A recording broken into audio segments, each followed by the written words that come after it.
नमस्कार. 5 उपोसत व्रतांबद्दल कधी ऐकलंय का? यामागे खूपच रंजक आणि प्राचीन कथा दडलेली आहे. आज आपण तीच उलगडणार आहोत. आता हे ऐकून थोडं विचित्र वाटेल नाही का? पण खरंच या 4 प्राण्यांकडून आपल्याला खूप मोठा धडा शिकायला मिळणार आहे. चला तर मग बघूया काय आहे ही रहस्यमय कथा. म्हणजे बघा, ही कथा फक्त प्राण्यांची नाहीये.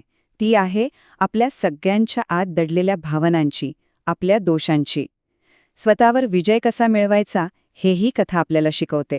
आणि मला वाटतं हा धडा आजही तितकाच किंबहुना जास्तच महत्वाचा आहे.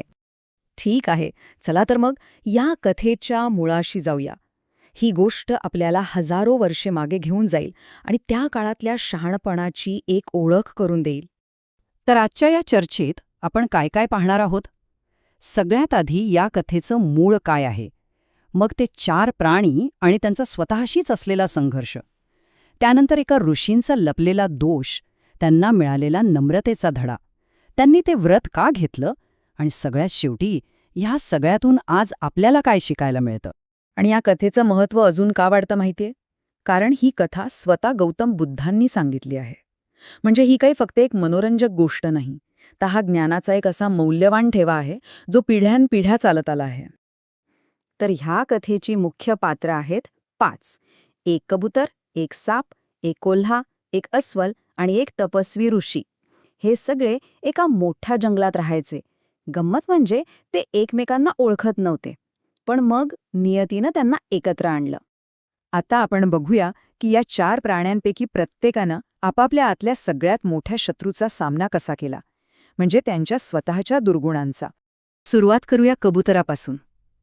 त्याची गोष्ट आहे वासनेच्या आणि तीव्र आसक्तीच्या दुःखाची. एका क्षणात त्याचं सगळं जगच जणू उद्ध्वस्त झालं. एका बाजानं झाडप घालून त्याच्या प्रिय जोडीदाराला उचलून नेलं. ह्या एका घटनेनं ते कबूतर दुःखाच्या आणि वासनेच्या आगीत अक्षरशः होरपळून निघालं. आणि तेव्हाच त्याला जाणीव झाली की ह्या तीव्र भावनेवर नियंत्रण मिळवल्याशिवाय त्याला कधीच शांती मिळणार नाही. आता वळूया सापाच्या गोष्टीकडे. त्याचा सगळ्यात मोठा शत्रू होता त्याचा स्वतःचा क्रोध. झालं असं की एका बैलाचा पाय चुकून त्या सापावर पडला. आणि मग काय, रागाच्या भरात सापानं त्याला असा दंश केला की बैलाचा जागीच मृत्यू झाला. पण जेव्हा त्यानं गावकऱ्यांचा शोक पाहिला तेव्हा त्याला आपल्या कृत्याचा प्रचंड पश्चाताप झाला. आणि त्याच क्षणी त्यानं ठरवलं की या विनाशकारी क्रोधाला तो पुन्हा कधीच स्वतःवर हवी होऊ देणार नाही. आता कोल्ह्याची गोष्ट ऐकूया. ही गोष्ट आपल्याला अतिलोभाचे काय भयंकर परिणाम होऊ शकतात याबद्दल सावध करते. त्याला एक मेलेला हत्ती सापडला आणि खाण्याच्या नादात तो चक्क त्याच्या शरीरात शिरला. पण हाच लोभ त्याला नडला. हत्तीचं शरीर वाळलं आणि तो बिचारा आत अडकून पडला. जेव्हा एका वादळामुळे त्याला कसाबसा बाहेर पडण्याचा मार्ग मिळाला तेव्हा त्याच्या लक्षात आलं की लोभामुळे त्याचे सगळे केस गळून गेले होते आणि तो प्रचंड अशक्त झाला होता. आणि आता या प्राण्यांमधला शेवटचा अस्वल, त्याची कथासुद्धा आपल्याला लोभाच्या धोक्यांबद्दलच सांगते. फक्त अन्नाच्या हव्यासापोटी ते अस्वल एका गावात शिरलं. पण तिथे काय झालं? गावकऱ्यांनी त्याच्यावर धनुष्यबाण आणि सोट्यांनी हल्ला केला. जखमी अवस्थेत जेव्हा ते जंगलात परत आलं तेव्हा त्याला जाणीव झाली की त्याच्या या अतृप्त लालसेनेच त्याला या सगळ्या वेदना दिल्या आहेत. बरं, प्राण्यांनी तर आपापले दोष ओळखले, पण त्या कथेतील जे मानवी पात्र होतं ते ऋषी, ते काय निर्दोष होते? तर नाही, त्यांच्या आतही एक खूप मोठा दोष लपलेला होता आणि तो म्हणजे अभिमान. बघा, बाहेरून पाहिलं तर ते ऋषी एकदम शांत, ज्ञानी, तपस्वी दिसायचे. पण त्यांच्या मनात खोलवर कुठेतरी आपल्या उच्च कुळाचा प्रचंड अभिमान होता. आणि गंमत म्हणजे हाच अभिमान त्यांच्या आध्यात्मिक प्रगतीतला सगळ्यात मोठा अडथळा बनून राहिला होता. आणि मग एक अशी घटना घडते जी त्या ऋषींचा सगळा अहंकार पार धुळीस मिळवते.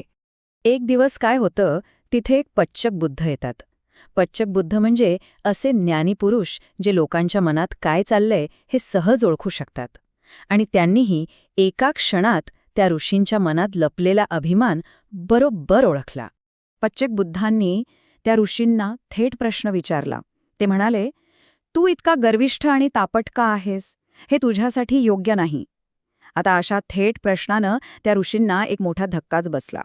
आणि मग त्या पच्चक बुद्धांनी भविष्यवाणी केली की हे ऋषी, पुढे जाऊन बुद्ध बनणार आहेत. आपलं सामर्थ्य सिद्ध करण्यासाठी ते हवेत उडाले. हे पाहिल्यावर त्या ऋषींचा सगळा अभिमान गळून पडला. त्यांना आयुष्यात पहिल्यांदाच समजलं की खरं ज्ञान गर्वात नाही तर नम्रतेत आहे. या सगळ्या अनुभवांनंतर आता या 5ही पात्रांनी मिळून एक खूप महत्वाचा निर्णय घेतला. चला बघूया तो निर्णय काय होता. त्या ऋषींना आपली चूक कळली होती. त्यांना समजलं की अभिमानावर नियंत्रण मिळवण्यासाठी एका व्रताची, एका दृढ निश्चयाची गरज आहे. आणि फक्त ऋषींनीच नाही, तर त्या कबुतराने, सापाने, कोल्ह्याने आणि अस्वलाने या सगळ्यांनीच आपापल्या दोषांवर मात करण्यासाठी उपोसत व्रत घेण्याचा निर्णय घेतला. हे व्रत म्हणजे काय, तर आत्मसुधारण्यासाठी एका विशिष्ट दिवशी पाळण्यात येणारी एक प्रतिज्ञा. तर मग या प्राचीन कथेतून आजच्या जीवनासाठी आपण काय बोध घेऊ शकतो? चला पाहूया. इथे बघा, प्रत्येक पात्रानं आपला दोष ओळखला आणि त्यावर मात करण्यासाठी एक व्रत घेतलं. कबुतरानं वासनेवर, सापानं क्रोधावर, कोल्हा आणि अस्वलानं लोभावर आणि ऋषींनी गर्वावर विजय मिळवण्याचा निश्चय केला. विचार केला तर हे तेच दोष आहेत जे आजही आपल्या आयुष्यात अनेक समस्या निर्माण करतात, नाही का? पण थांबा, कथेचा शेवट अजून व्हायचाय. एक मोठं रहस्य अजून उघडवायचं बाकी आहे. हे जे 4 प्राणी होते ते काही सामान्य जीव नव्हते, तर ते पुढे जाऊन बुद्धांचे महान शिष्य बनले. अनिरुद्ध, सारिपुत्त, मोगललाण आणि कस्सप. आणि सगळ्यात मोठा खुलासा, तो गर्विष्ठ ऋषी दुसरा तिसरा कोणी नसून स्वतः गौतम बुद्ध होते त्यांच्या पूर्वीच्या जन्मात.